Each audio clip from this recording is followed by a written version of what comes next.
大家好，我係紫微斗數師預言。今次要講嘅生肖咧喺馬年咧就特別要小心啦。講嘅咧就係生肖虎啊，屬虎嘅你咧要記住，你喺馬年嘅貴人咧就係你自己啦。首先咧你就一定要咧提醒自己，時刻要保持警惕啊吓，因為咧馬年咧容易受到病災星嘅影響，容易有咧血光之災噃，身體咧亦都容易出現毛病啊、官非啊、破財呢啲情況，所以咧預言要喺呢度咧特別教你有助避凶嘅方法。第一，過咗農曆1月咧就去捐血洗牙，可以咧幫你咧減輕你喺馬年咧嘅血光之災。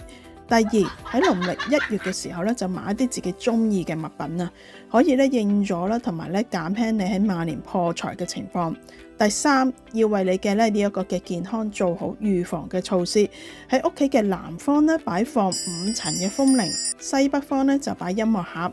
嗱，每日咧最少咧都要咧攪響佢哋2次。第四，喺屋企嘅正西位擺放粉紅色物品。第五，你打開大門望到個廳啦，喺斜對角45度角嗰度放一個陶製嘅容器，入邊咧你可以放滿錢。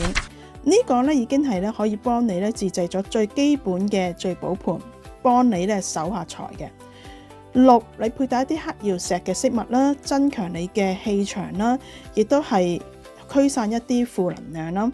第7，就係咧你呢一年咧要特別多做善事啊吓，所謂咧做善事咧就真係會有福報嘅。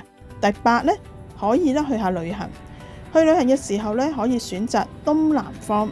不過屬虎嘅你咧，亦都唔需要太擔心嘅，因為推算命運咧，其實係需要咧睇你嘅出生年月日時啦，而生肖運程咧只係睇到你嘅年份，所以咧準確度咧其實咧就唔夠全面噶。真係好擔心嘅話咧，就揾個可靠嘅師傅去幫你咧算一算。記得要記住我以上嘅8點提醒。預言就祝福大家可以大事化小，小事化無啦。歡迎訂閱預言算命運，拜拜。